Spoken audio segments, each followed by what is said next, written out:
What's up, guys, and welcome back to Let's Play Dark Souls 3 Kita. My thanks, because I'm thanking the world for this gesture. See, you thought I was going to scream, but I didn't. Because we're at Anor and I don't want to wake any crazy monsters up, because who knows what's in this great abandoned cathedral. Like, sure, it's abandoned, but you don't know what might be in it. You don't know.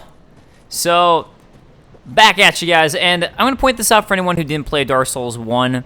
Well, A, it's snowy now in Anor, but 2, there's giant steps in the middle and little steps on the side, and it's just a nice little bit of design that, like, the smaller steps seem to be implied to be for a human.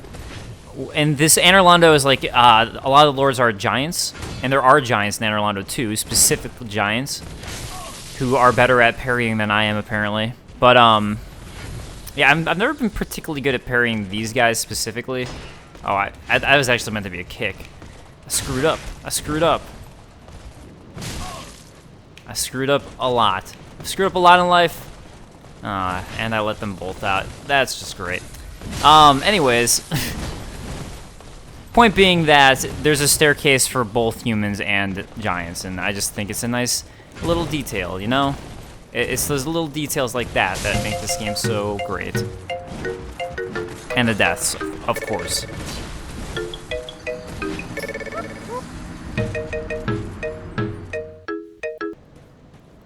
More importantly, though, I should go ahead and ember up while I'm up here, because why not? Now that I'm finally past the area of constant invasions.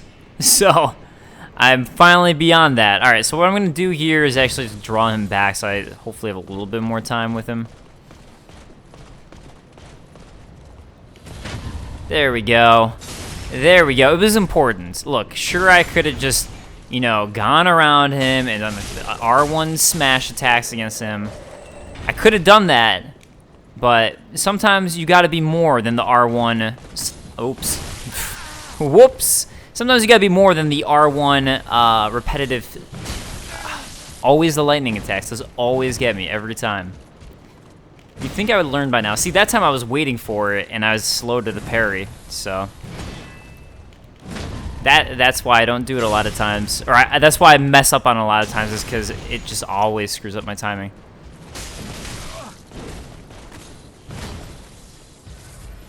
You'd think I'd be better at it by this point, but I'm not. I never got good at it. Not even a once. Totally lost my train of thought. But that is alright. So, finally going up the steps of Anor. I'll take the giant steps, because I am a giant. Kita is a giant of a man. Clearly. I think if I remember correctly, there's a more difficult enemy over in this area, so only come here if you're feeling confident. Yeah, so you can see one of the red-eyed ones. One of the red eyes is here. Oh, I had a feeling he would do the lightning attack, because I was like, red eyes, they're going to try to screw with me, aren't they? They're totally going to try to mess with me. Whoa. Oh, I was trying to be, like, all amazing. Oh, dang, dang, dang. I was like, nuh-uh, nuh-uh. Fine, I'll kick, oh. Come on, one, okay, fine.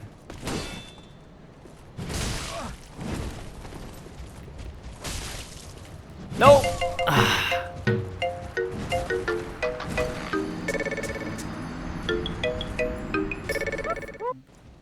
Listen, I just want my souls back. I mean, I wasn't coming to fight you, but if you insist, I won't turn it down. I mean, I'll do it. It's just that's not my intention, you know?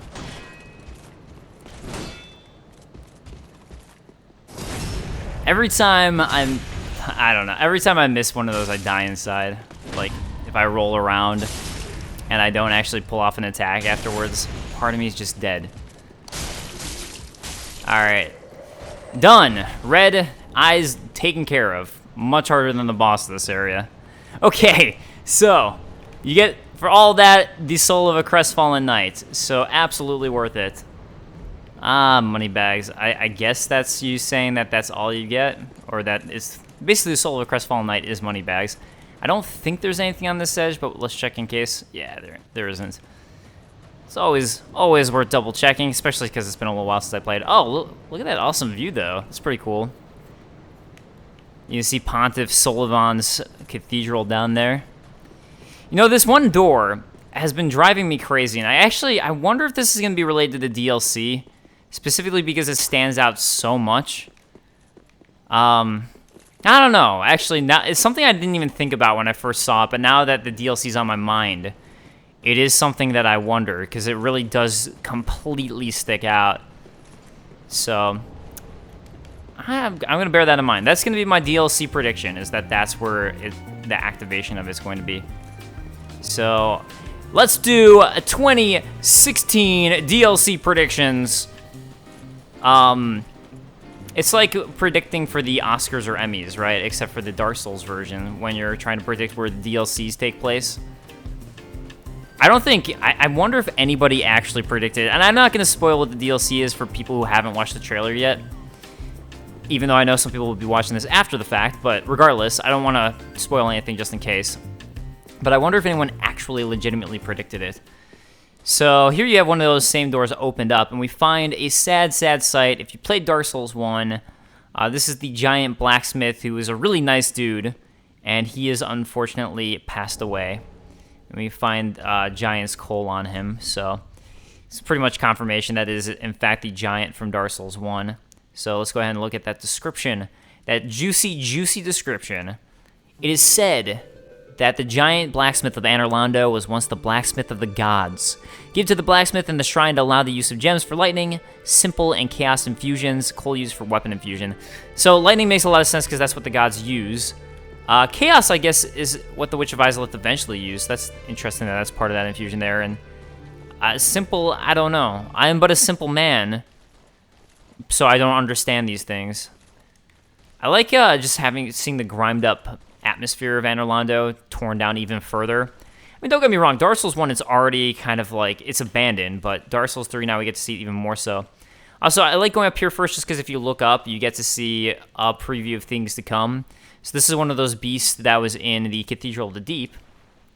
And now, here again, just laying in wait. In Dark Souls 1, you could go out one of these windows. Here, you cannot. Another thing is, I'd say it's better to go down the left side as opposed to this side, specifically so we can take down some of those deacons who are going to be firing at us, because there's a bunch of them up here.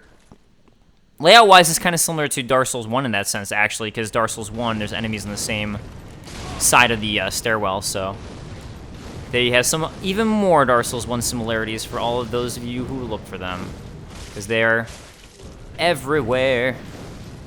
I feel like, I know some people don't like the fact that a lot in this game is so similar. I don't know, I don't particularly mind it, I guess, as long as it's not the whole game. Because we only get, like, pieces of it that are the same, like this area. Are you going to fall over this time? Nope, okay. I wasn't sure if it was only if it was 3 hits in a row or what the deal was. And wow, I'm doing really bad in this area. Let's be real here. I mean, this whole playthrough I haven't been doing too hot, but... Oh, I'm not saying that because I'm getting hit by fireballs. I'm just saying that, but... Proof of Concord kept is here, which is a great thing to note, actually. When I say this whole playthrough, I mean this particular episode. I haven't been doing too hot. But anyways, Proof of Concord kept is a Covenant item. This is the second one that we got. I believe the first, if I remember correctly, was over in Yorshka's Tower. So again, Blaze of the Dark Moon. This is all Gwyndolin related right here. So we're finding yet another thing that's related to Gwyndolin. And this time now in the cathedral area. This abandoned cathedral. Really, those blob things you don't need to worry at all about unless you're, you just don't need to worry about them. Don't even worry about it. Don't even worry about it. There's a lot of them in the ceiling, though, so that's the one thing you do need to look out for, is a lot of them are going to be falling from the ceiling. So you see, like, right up there. Even more of those blobs just all over the place, and that guy who's also going to be falling from the ceiling. But for the most part, they're kind of just an annoying annoyance. An annoying annoyance, but... Yeah, I'd say, like, if you're running too, they're not going to fall on you. It's only if you pause in an area where they're going to drop, then they might drop down on you. We also get a moonlight arrows, or a moonlight arrow. We get multiple moonlight arrows, so let's go ahead and take a look at those. In my arrows slot, please. Where would... okay, there we go. Moonlight arrow. Magical arrows said to have been used by the Dark Moon Knights. Imbued with the silver light, these arrows inflict magical damage. It is said that long ago, the god of the Dark Moon, Gwyndolin, wielded these arrows with a matching golden bow. Sorry, I kind of like tried to glance down there to make sure everything was recording properly, because I always do that every now and then, and it just took me longer than I thought it would. But anyways, we get yet another Gwyndolin connection here. So we're seeing a lot of Gwyndolin pop-ups in this particular area that would seem to connect him to this region, I would say. Would you not? Because I sure would. Before I deal with that guy over there, I'm going to open up this front door and shortcut just in case, because it's always a smart idea to do that. Because we're about to get a giant beast, like dark, Bloodborne style, drop down. You gonna drop? You gonna drop anytime soon? I know you want to. I know you're thinking about it. Do I have to be directly underneath to trigger it, maybe? Okay. When are you gonna drop, buddy? When you gonna drop, huh? Something I missed my first time through. This was actually the very last Estus Flask shard I found. Just because it's like in the corner here. So it's kind of hard to notice. Also, I don't think that treasure chest is in Dark Souls 1. So that would be the other reason. Listen, I just want to trigger a Bloodborne beast. I mean, if he doesn't drop, that's fine. I can just go straight to the boss, you know? It's okay. You don't have to drop down. I kind of would like if you did, though. He's being shy. Wait, where did he go? He's not even up there anymore. What? I mean, I feel like I can hear him. Unless those are just the slimes. Maybe he accidentally dropped onto the top part. Beast, where are you? Where did he just drop down to? I don't think opening that door makes him go away. Oh, okay then. I did it, guys. I killed him. I'm so good at this. Like, I killed him so quickly you didn't even see it happen. Yeah, I even confused myself with how quickly I killed him. Oh, something I wanted to point out too is that the way you come from in Dark Souls 1 is here and over here, and now it's like it's caved in, so you can't go into that area anymore.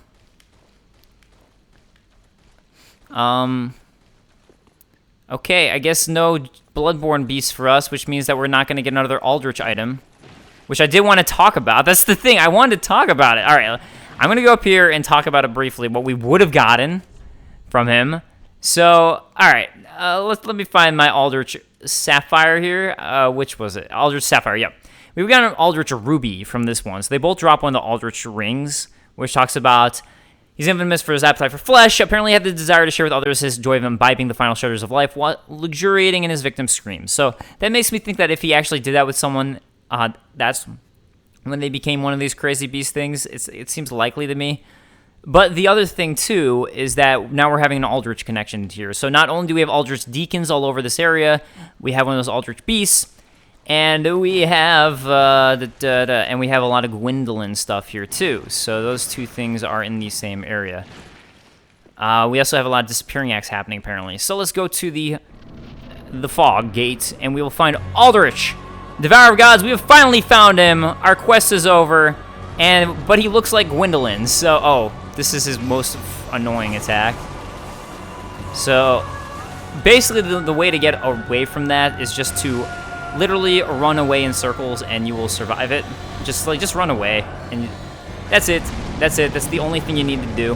It's just run away from that attack, and you will be just fine. All right. So, other than that, that's really his most difficult attack. Other than that, he'll swing his blade at you every so often. He has some homing, moonlight stuff that he casts. That's about it. So his blade looks like the Gravelord blade from Nido that a lot of people pointed out. However, it's all moonlight, and beyond having blue moonlight on it, it's not really a full blade, right? Like, oh damn it, he shot again. Okay. Anyways, like I was saying, Aldrich. Oh, dang. I didn't think that was going to hit me. I tried rolling and I was a little late. Whoop, whoop, whoop. So, like I was saying, man, this is just a tiring fight. I need to take a squat or something. Hold on. So, like I was saying... I was like, okay, let me see if I can dodge out of that anyways. Okay, I'm going to try and get a hit in anyways. I'm going to be greedy, which is never a good idea. I think his rain is different in this stage, actually. He usually doesn't cast it on me too often during that stage, but... I think also if you hit his face part, that hurts him for more than if you hit the, like, centipede tail thing. So... I don't know, so now he goes into fire mode. But yeah, the thing I was talking about with the blade is that it's not like a full blade, right? Like, even when you have something imbued, there's still that blade portion underneath, and this is purely like a magical blade. So that's the thing that's worth noting about, like, is it actually a Grave Lord Serpent, or a Grave Serpent's blade? Alright, and every time it pops up now, he does this stupid homing attack. It's annoying, and I don't like it. Stop setting your own room on fire, Aldrich. I'm just saying, it's not like a smart idea. Man, I just missed so many attacks there. So many attacks. I didn't technically need to heal there, but I was like, yeah, I got time, might as well. Okay, here we go. Here's the Moonlight Blade shot that apparently everybody dies against. I'm only saying that because when I made like my super show about him, everyone was complaining that he's pretty difficult. Not everybody, but a lot of people were complaining that he's a difficult boss, and that's why, is because of that attack. Mainly it's difficult if you miss your dodges like I just did, but anyways, this attack right here, not that difficult, really. It's gonna follow you. That's the point. It's just gonna follow you around, and that's what it does. Alright, here we go. Let's get in close to him, because it's a safer place to be until he tries to squirm away like a centipede worm thing that he is. Nope. You cannot hit me, Aldrich. You cannot do it. And he dead. So see, I had all this trouble with all these other bosses, but Aldrich, not so much. So anyways, his cloak looks kind of like, it looks a little bit like Nito. It reminded me of that, and I pointed out in my Aldrich lore video. And then also he has that Grave Lord sword, but a lot of people point out that's kind of just a coincidence that his cloak has a skull in it, because look, we are literally in a pool of skulls and skeletons, which is true. That is a good point, everybody who made that point and brought it up. But now that I'm done with the boss fights, let's read his item descriptions, and we'll talk a little bit more about him and everything that we see in here in, like, legitimate death while I'm not in the middle of, like, fighting something and I can't properly talk. So, we'll look at his item descriptions first, and I'll go ahead and talk about, like, everything that we just saw here. Which I know a lot of people know at this point. I get that, but it's still fun to dive deep in while we're here in the game mode. Alright, so Soul of Aldrich. Used to acquire many souls or transposed to extract its true strength. When Aldrich ruminated on the fading of the fire, it inspired visions of a coming age of the deep sea. He knew the path would be arduous, but he had no fear. He would devour the gods himself. A lot of controversy over this line, actually, specifically the fact where it said he would devour the gods himself, because gods is plural. However, the only god we really know he ate would seem to be Gwyndolin, by the fact that there is something that appears to be Gwyndolin right on top of his body, and he uses the Dark Moon Bow and all that. The other thing we get from him, though, is, of course, his Cinder of a Lord, which is now our second one in this game. So, Cinders of a Lord left by Aldrich. I also love his the way it looks with the worm things and maggots coming out of it. Devourer of gods. If the lords will not return to their thrones themselves, let them return as cinders. Aldrich became a lord by devouring men, but was disillusioned with his throne and so took to devouring gods instead. So basically, a lot of what we knew already, which is that Aldrich ate men. That's why they were sending men to the Cathedral of the Deep. But then what happened was he came to Anor Londo over here, and Pontiff Sullivan ended up helping him out. And basically Pontiff Sullivan entrapped Gwyndolin for Aldrich, and then Aldrich ate Gwyndolin. So that is why and we'll see that as we look at the items we can get from his soul too, because we can get a bunch of items, and a lot of them are themed that way. But also the fact that Gwyndolин's body is fucking on top of Aldrich is a pretty good sign and indicator that Gwyndolin was definitely eaten. So that is confirmed to me. 100% confirmed that Aldrich ate Gwyndolin. But of the gods he devoured, who else? And also, the other thing that people have talked about is he in the process of devouring Gwyndolin, since we can still see Gwyndolin's body? Or is Gwyndolin still alive? Is he in the process of eating Gwyndolin? Like, what's the deal? I think Gwyndolin is 100% dead, if you ask my opinion. Because he devoured a god is past tense.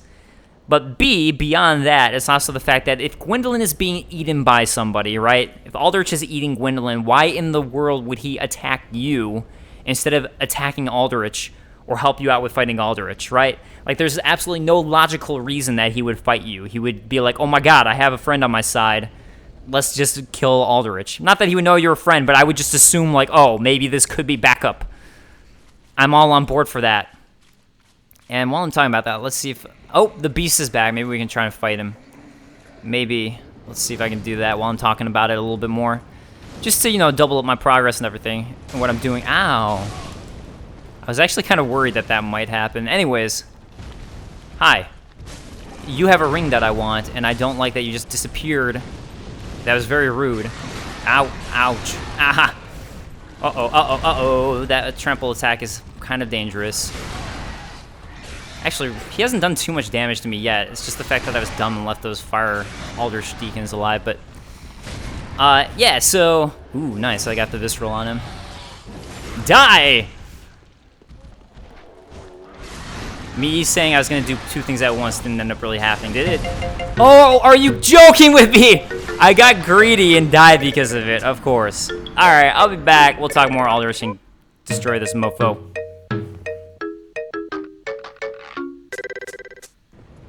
I'm going to say it's a good thing that I died because it allowed me to gather my thoughts and some other things that I wanted to talk about. So, Henri, my beautiful, beautiful wife, who I kindly stuck a sword into her face, because as you do, as one does during a traditional wedding, it's like, Jews stomp the bottle, and it's like that, except for you're just using a sword, it's pretty normal. Anyways, oh my god, those fireballs are just destroying me. I killed the other guys, the ones that were by the door, and now the ones on the staircase are destroying my soul. Aldrich's Decon is the devourer of my soul, my personal soul. More difficult in the distance than the beastly things themselves. So what I wanted to bring up was Aldrich. That was kind of the point, or something I was trying to bring. I just don't want the fireballs hitting me. That's about it. So, yeah. Oh my god. I'm so annoyed. That's actually, I think, the first time I've ever gotten a curse in this game, and I'm not even joking.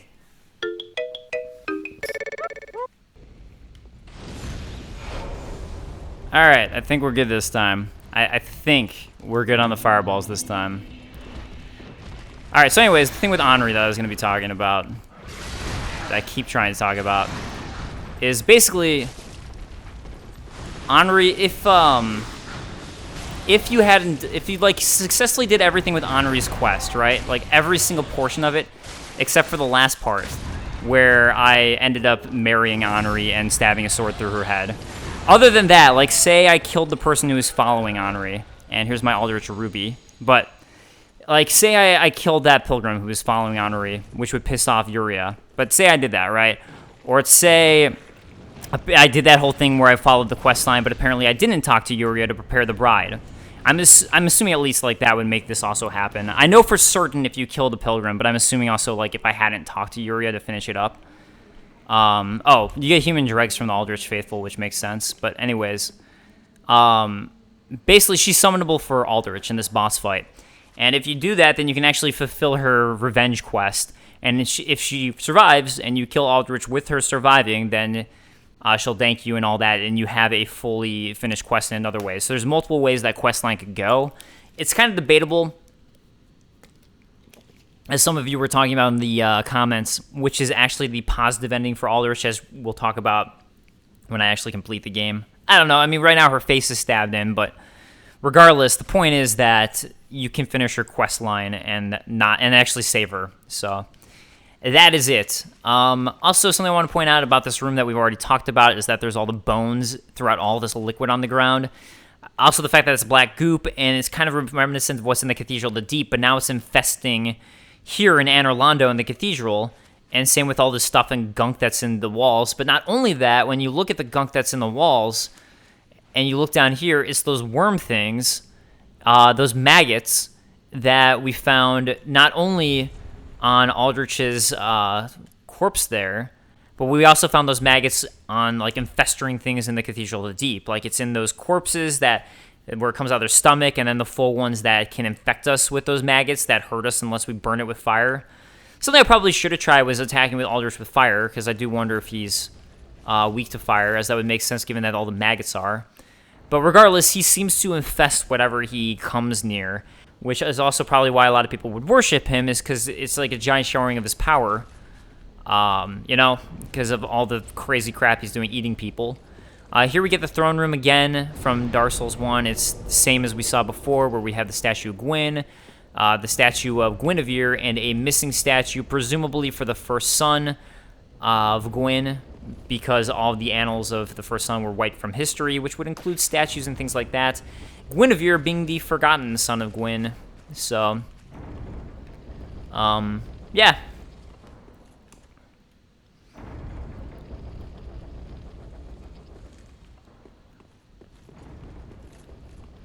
And I'm trying to see if there's actually... I think there's an item that can appear here. I know in Dark Souls 1 there is, but in Dark Souls 3, if you defeat a certain NPC, like right over here, let's see. Visions of Filth. So probably right where that is, I would assume.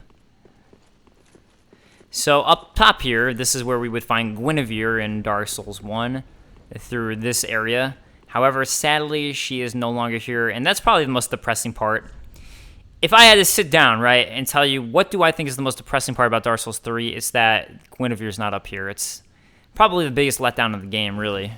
But we do find something on her throne, on her couch, which is the Sun Princess ring. Even though, granted, she left a long, long fucking time ago. She left before Dark Souls 1. That was just an illusion that was up here. But, hey, illusion or no, I'm happy with it. Alright, Sun Princess ring.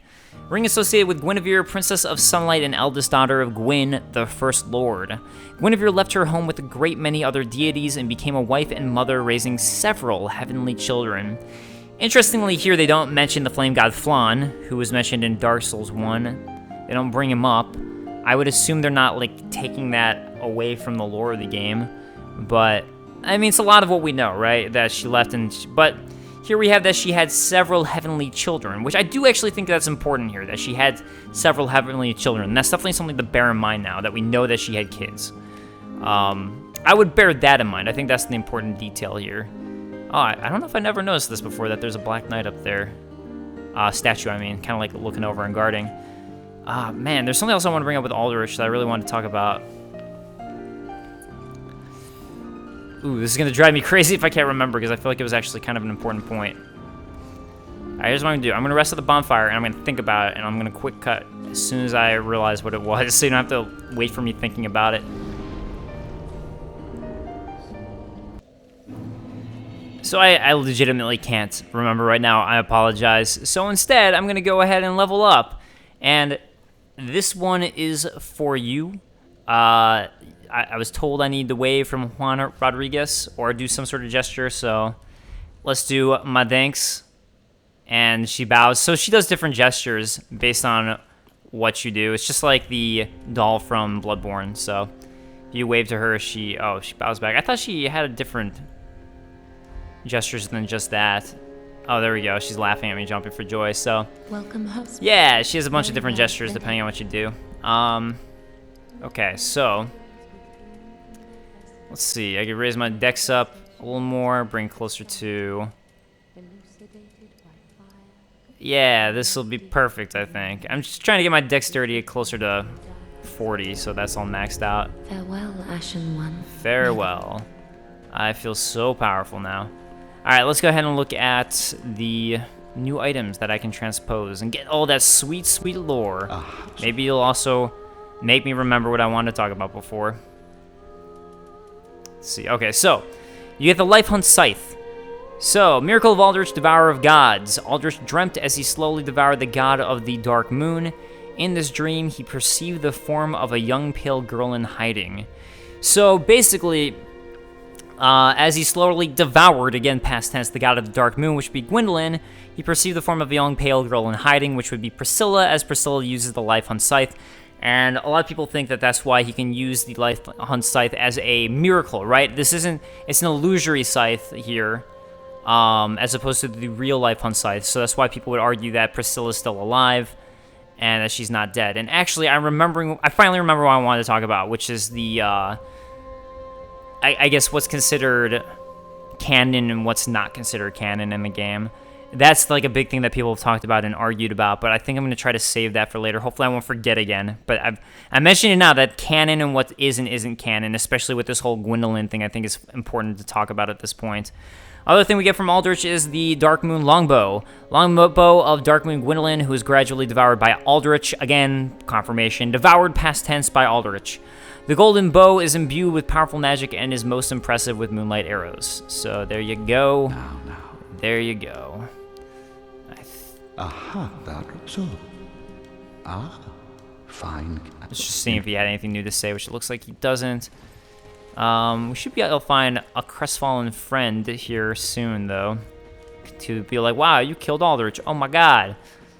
Don't see him, though, so we'll do it later. Instead, what I'm going to do is, before I forget, let's go ahead and use that Estus Flask Shard. And then, as I go to the next area, we're going to talk a little bit about canon, and what is and isn't canon from Dark Souls 1 to Dark Souls 3. Now that we got a bit of a kerfuffle here with the whole Gwyndolin thing. Alright, let's go ahead and reinforce my flask. Thank you very much. Yeah, that's all I got. Yeah, cool. Now I got 12. I'm so powerful. Alright, guys, I will see you. Well, I guess I might as well show you where I'm going this time around. So, going back to Irithyll, there was another area we could have gone down. And it doesn't matter which way you go first, really. You can go either way. It's one of the branching paths you actually can take in this game. If you want to, like, change up and just think, like, oh, which is more fun to do? Which one's easier and which one's harder? Or which one gives me more of a fun challenge, if that's what I'm looking for. At the Distant Manor, and that's where we're going to head to.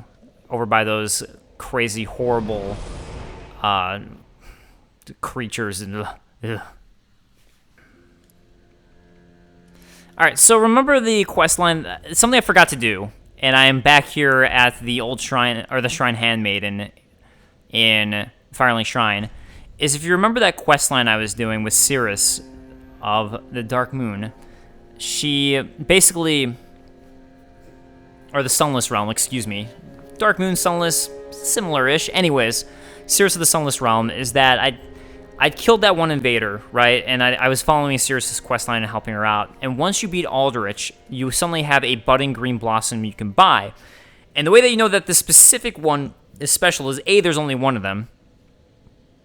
But B, green flower-shaped weed with small white blooms, large temporary boost to stamina recovery speed. The brief attached message suggests that it was a gift. Goodbye, dear grandmother. I will visit grandfather in the Pit of Hollows. The Pit of Hollows. So she's visiting her grandfather in the Pit of Hollows while we actually know where that is. The Pit of Hollows is that area that you go to join that one particular covenant. I am blanking on the name of. The Mound Maker. So that's where the Mound Maker covenant is. So I'm actually going to go there first instead, and then we'll talk about canon after I finish this off, just so we can continue the Cirrus questline now that I've unlocked more of it.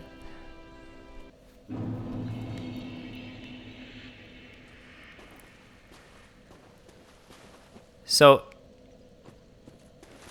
interestingly, that guy is gone who's down here. I've actually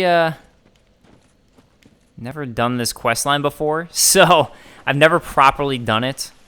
So I'm actually not 100% certain where to go. I guess it might be right outside of the boss fight of the Great Tree that's up, supposed to be up there. Oh, did I?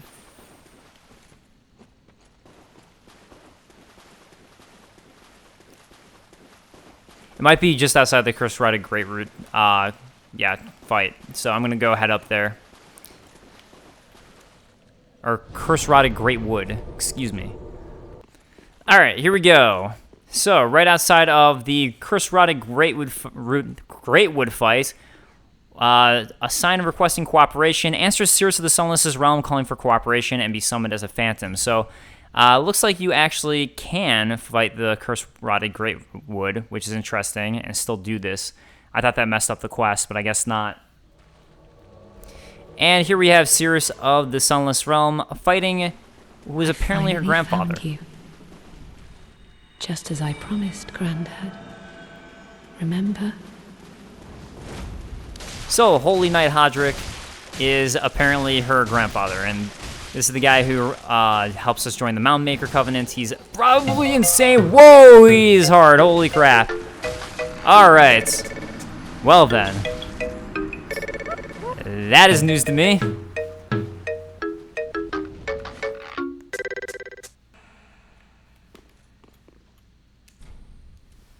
Good thing you can just try right again.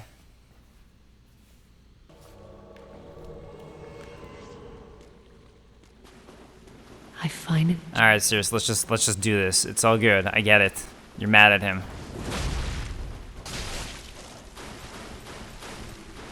I'm mad at him too because he does a lot of damage with his sword. Oh man, I should really try to parry that, huh? I just got scaredy. I got scaredy-catted because he hurt me for so much. Man, it would be so helpful if I had Titanite chunks, but I don't. But I don't. Okay, you can two-hit slam me. That's all I'm saying is that he can two-hit slam. Man, I wonder what happens if she dies. I mean, like if you can still get summoned. I hope so. Because I really don't know how well I'm going to be able to do against him if he starts to heal. What are you going to do? What you going to... Oh. Oh, okay. At least he gets hurt for more. Oh, you can heal. Stop your healing. Stop that. No. Not okay with me. Oop. Let's just R1 spam. R1 spam. So much health. Is so much health. Oh no. Oh no. Oh no. Oh no. Sirius, get the hell away. Get the hell away from your grandfather. Sirius, get away from your granddad. Sirius, no! I will avenge you!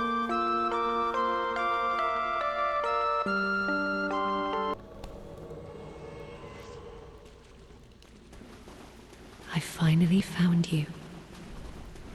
Just as I promised, Granddad. Remember?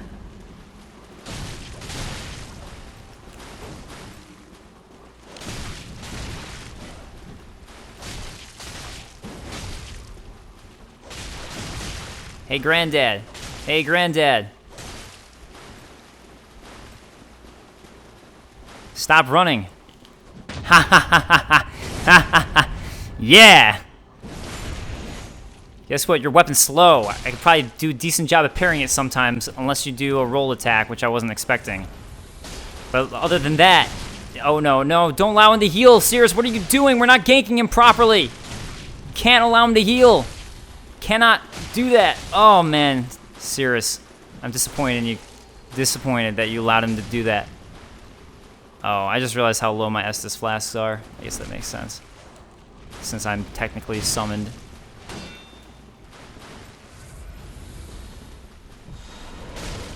Yeah, you wanna do some self-inflict. No! Sirius, where were you there? Sirius, you fool! Sirius, we have to gank him. Seriously. Okay, got it.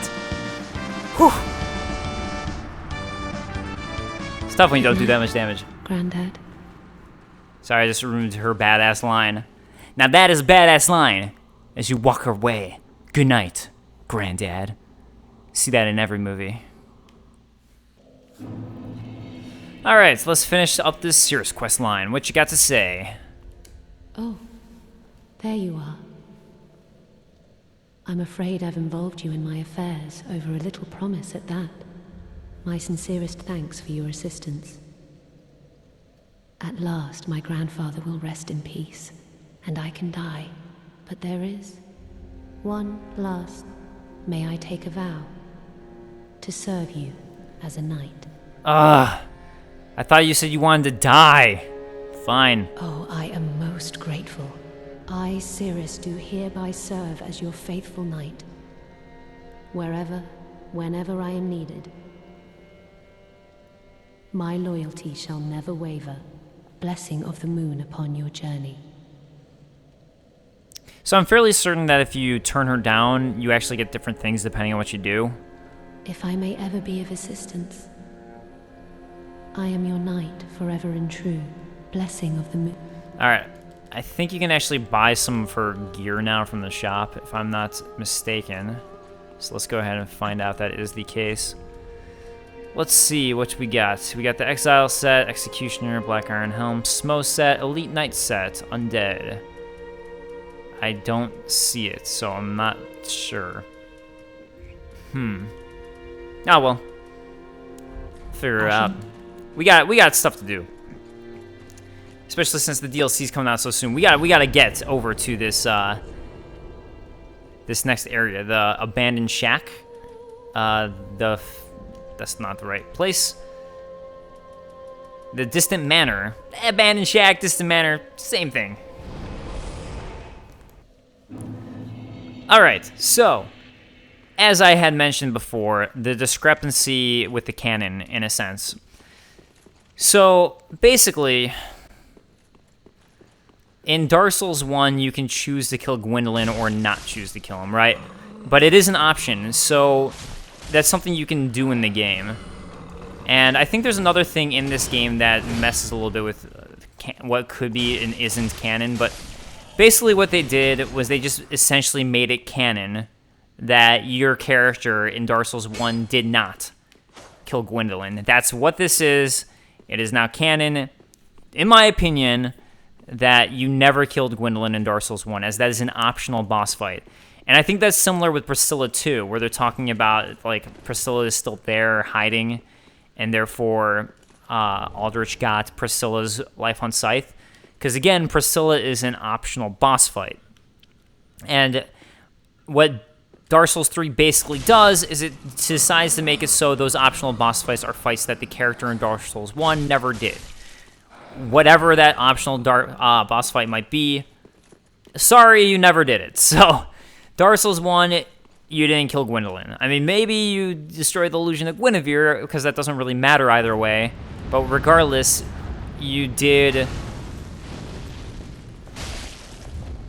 not kill Gwyndolin, or Priscilla for that matter. Now, as far as if you link the fire or not, I think that Dark Souls, both 3 and 2, have always made it pretty optional in the sense of, like, well, if you didn't link the bonfire, then maybe somebody else went ahead and linked the bonfire. Like, it doesn't necessarily have to be your character from Dark Souls 1. It's just somebody else linked it at some point. But somebody did link it. And that's kind of the way I interpreted it, at least, to be, is that just, you know, maybe you didn't, but somebody did. Regardless of what your character did in Dark Souls 1, it really doesn't matter, because somebody's going to link the bonfire. Which, actually, that's part of the thing I don't love about these sequels, and part of why I'm excited that Miyazaki said that he's done with the Dark Souls series, is because I like that open-endedness of it, and I think by taking away that, you're actually you're losing something. So So Alva, Seeker of the Spurned, is both a reference to Dark Souls 2, because there's the Alva set in Dark Souls 2, but not only that, but he is using the Muramasa from Dark Souls 2, which was one of my favorite weapons in Dark Souls 2. I like those curved greatswords in Dark Souls 2, so all I'm saying, Alva, is I like your style. Please don't fall off the pit so I can get your items. That would be nice. Oh, see, I was afraid that he was gonna poise through my attacks. There we go. Cool. I did it. I did it. Oh, I guess he could have fallen off. I still got on the Murakumo. Did I say Murakuma before? Murakumo. Let's go and take a look at it. The Murakumo. And, oh, let's just go to equip. And that'll be easier. Alright. The curved greatsword of Alva, Seeker of the Spurned, is especially forged in an eastern land. Sharp but heavy, the sword requires extreme strength and dexterity to wield. The search for the spurned had no end, and so the wayfaring knight warmed to a most deformed weapon. It's really that deformed? And it kind of just looks like a big curved sword. I mean, I guess since it doesn't have a hilt, I guess you could say that, but I don't know. I don't think of it as being like super deformed. You know, it's not SD looking like my avatar from my YouTube channel. That's SD. It's an anime reference. All right, so you might have noticed it before when you're crossing the bridge over there. At the beginning of the area, you can actually see this here, this manor. Or sorry, not crossing the bridge. Like up there, that's that watery area at the base of Irithyll, essentially, and you can see this cave if you really look down and look for it, which is what we're going to go into. And it is not just a cave, but rather, come help me out here, game. But rather the Irithyll dungeon, which we have just reached. So we have now reached a new location for the game, and a giant brand new area opens up to us of places that do not open from this side. They do not open. Also, those noises happen a lot, and they always freak me out every time I hear it. So this is basically just Demon Souls Tower of Latria 2.0. Although I would actually give it to Demon Souls and say Demon Souls did a better job, if I'm being honest. But it's just it's an atmospheric prison that's very reminiscent of the Tower of Latria, or the beginning, the first part of the Tower of Latria. Because you can hear that it's really all sound design here. What's gonna happen right here, or should have happened, is someone tries to make you run off the ledge, but oh wait, you know what it is? It's this item. So you go for that item right there, right? And you're like, ooh, delicious, delicious candy. But that guy goes and shove you. So it's a great trap. I actually like that a lot, because I definitely fell for it my first time, because it plays off of your instincts as a gamer. And to me, that's really good gameplay design, when you can kind of predict what a player is going to do and design around that. So I'm sure they did some player testing and all that with it, I'm sure, but it's still, to me, like, it's just really good design. What is not are these guys who I hate so much. Oh, what? Oh, I can't believe it branded me. Okay, anyways, let me get away from it. So when you get branded, you can't roll properly. Oh, I guess you can. Oh, wait, no, because the brand's gone. I'm pretty sure it stops you from being able to roll properly. The one good thing about these guys is they don't have any poise, so that's nice. The other thing about them that's important to note is if you look at my HP bar, it was like dropping down. So it makes it so your max HP temporarily just completely plummets. So that is what you got to watch out about with these guys. I like to just bum rush them before they can do anything to you, because that attack where they brand you is so dangerous, especially if they've drained your health out. Because you notice that, like, when he actually got me into his attack, it hurt me for a lot. And if he's drained your health, you're not going to have the health to survive it. So to me, it's just like, especially if you're using a quick weapon, just bum rush him. That way, also, you won't have too much of your total max HP drained out. So I think that's the way to go. So this is locked from this side, so my main goal right now is just to open up this shortcuts here. And we're going to worry about the other side in just a moment. Right now, I just want to open up some shortcuts, and then we'll think about it. Get some pale pine resin. I don't know if I've gotten that before. Have I gotten pale pine resin? Let's find out. I don't know, but we might as well look at it. The blood-red substance sometimes found within suggests there's more to this so-called resin than meets the eye. Alright, that told us nothing. What we do have is one of these guys here who actually is okay. He doesn't do anything. I'm not sure what the lore specifically on these creatures are. It's something I haven't figured out yet, so if someone does know or has an idea, I would be curious to hear, because I like the design of them. I think they're really cool malformed creatures, but I don't know anything about them. I mean, maybe future DLCs will help unlock the clues to them, but I don't know at this point. All right, so very minor shortcut. Basically just makes you don't have to worry about one of those branded guys. That is the main key of it. See what I did there? Because I got the Jailbreaker's key. All right, let's look at the Jailbreaker's key, which is actually pretty funny. Key to the barred window in the Irithyll dungeon. But the window only leads to a bottomless black pit below, and above a paltry view of the ruined, profaned capital, which we've heard a little bit about before at this point, and now we're going to find out more about what we're seeing here. The very architecture appears to be a cruel joke the players played on would-be escapees, which I think is hilarious that they just had a fate key. It's fantastic. I love it. I really do love it.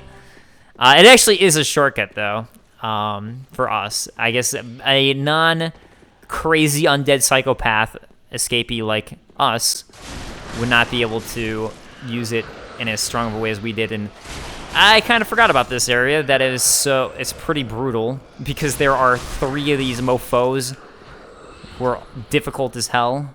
I took care of it pretty easily, but I kind of think that was a bit of luck if I'm being honest. This guy's going to attack us, so the first one just baits you into a false sense of security essentially. So then this one will hit you and knock you on your ass. Simple gem. We heard about simple from the giant blacksmith, that giant stone, or giant coal. Gem of infused titan is said to be an object of infatuation for victims of stunted development. Makes me wonder if maybe these creatures were supposed to be of stunted development since we found one right by it, or if that's just a coincidence, as some would say. Yeah, I know. Oh. I gotta find some. I was gonna say I gotta find some way to stab him, but it's alright. I'll just shoot my bow at him, because piercing damage is what does it for these guys, as we've talked about before. All right, let me do some more piercing damage. Knock you out, notch. Oh, ow! Hey, stop! Stop it! So I'm trying to think about how I want to do this, because.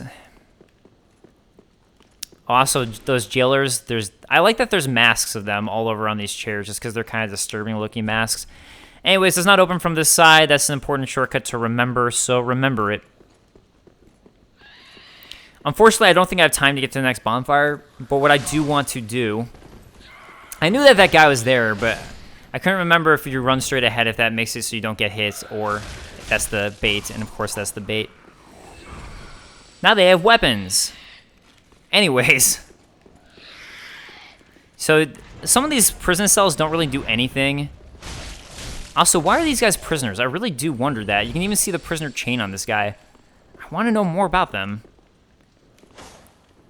So yeah, what I'm going to do here is I'm going to go ahead and go forward and get this a specific item, and then once I get the item, I'm going to go back, explore the other side, and that's going to wrap us up. So right up there, that item there, that's actually where we're going to drop down once I use the key. Homeward Bone. We're going to use those too, I think. Because why not? Oh, I always miss this guy. I don't know if I ever actually realized where he came from. I always just knew that somehow a guy would come in and attack me. And that's, I think, the guy who I always miss. I don't know how. I've just always managed to not notice that guy was standing there. And I always get ambushed by him every single time. Alright, so the thing that I wanted to do was specifically was just to get this. So I want to make sure I get this... Just so we have, I don't know, just so another mimic's taken care of. I feel like this is a good progress point right here. So from this mimic, we get a lovely Estus shard, which brings us up to plus 13. So we're getting up there with our Estus shards.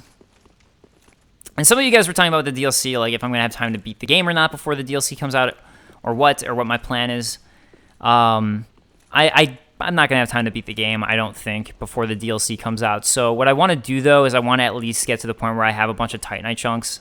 I want to try to get my weapon to plus 10 before I do the DLC. And I'll probably just go ahead and tackle the DLC as soon as it comes out. It's kind of like how I did my Dark Souls 2 Let's Play. My Dark Souls 2 Let's Play, if I remember correctly, I didn't finish it. Or maybe it was... Yeah, I think so. I think it was Dark Souls 2. I don't think I finished it, and then the DLC came out, so I just went ahead and did the DLC and then finished the game.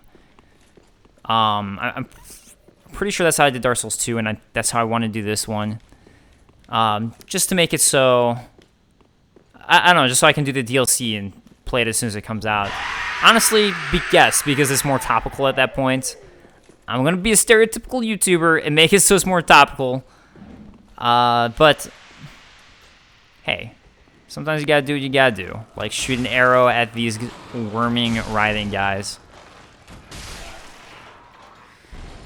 I mean, Dark Souls 3 is nice, like 2, unlike Bloodborne, where this game, I don't think this is a spoiler, but similar to Dark Souls 2, for this game, if you beat it, you can choose not to go straight into the New Game Plus mode, which I think was a big improvement of Dark Souls 2. So that way, and I wish that Bloodborne did this as well. So you're just not immediately thrust into it. So if you beat the game by accident or don't realize it's the end of the game or whatever, or there's more stuff you want to do, you can still do it. That's the only thing I don't like about being thrust right into New Game Plus, is if you're like, oh man, but there's still some lingering things I want to do, you can't do it. So that's my own qualm. I mean, I get it, right? Like, I get it from the storytelling perspective, but I don't think you need it. All right, so this is locked from both sides. So actually, our jailbreaker's key isn't going to do anything for us over there. We will get a... Whoa, hey, I forgot about that guy. What are Aldrich monsters doing down here in the prison? I mean, I guess that makes sense, because Aldrich is pretty close at this point. I guess. Are you an Aldrich guy? Are you an Aldrich guy? I don't think so. I don't think any of these guys are. So this area... Oh, I was wrong. I was so wrong. Whatever. I got enough health. Doesn't matter, even if I get drained. Old sorcerer's hat. It looks like the maggots aren't on me, though. I'm kind of surprised, because I thought that would cause a maggotus. But yeah, if you get pushed off the ledge, this is where you get dropped into, is this area right here. Hey, Aldrich dude. Oh! Is that going to cause it? I guess it doesn't cause it. Why am I not getting infested by maggots? Oh, I am infested by maggots. They're just taking off, like, no health. Huh. Oh, I see. That's right. It raises up your bleed. That's what it is. Okay, anyways. Nothing down here, apparently. For some reason, I thought there was an item worth guessing, but I suppose not. But it was worth showing up purely for just, like, the exploration factor. Right? Right. Oh, man. That did, like, no damage to me. That's nice. We will have to come back down here anyways once we get another key. But until then, I say adieu. I say adieu. We got some other things to do, like go break out of jail. And let's get this item. Yep. The Bellowing Dragon Crest Ring. Alright, let's go ahead and take a look at it, shall we? Greatly boosts sorceries. A special ring given to those who are deemed fit to undertake the journey of discovery in Vinheim, home of sorcery. Apropos to the Dragon School, the seal depicts an everlasting dragon. A bellowing dragon symbolizes the true nature of the consummate sorcerer. Actually, that's kind of interesting to me with the Dragon School. You think they wouldn't show an everlasting dragon because Seath wasn't? You know what I'm saying? And it's based off of Seath? Anyways, let's go back to Firelink Shrine and level up. I got two wonderful, wondrous things to do here. Number one, gotta visit my boy. Gotta visit my boy Andre so I can reinforce my Estus Flask before I forget. And number two, let's go ahead and level up a little bit. Shall we? We shall. Welcome, host. Very well, then hey. I believe I shall take some more decks. Thank you very much. Farewell, Ashen Wami. Alright, and that's going to wrap us up for this episode. So, thank you guys so much for joining me once again. It is much, much appreciated. Next episode, we will go deeper into the dungeon, and I will see you guys then. Later, guys. Peace.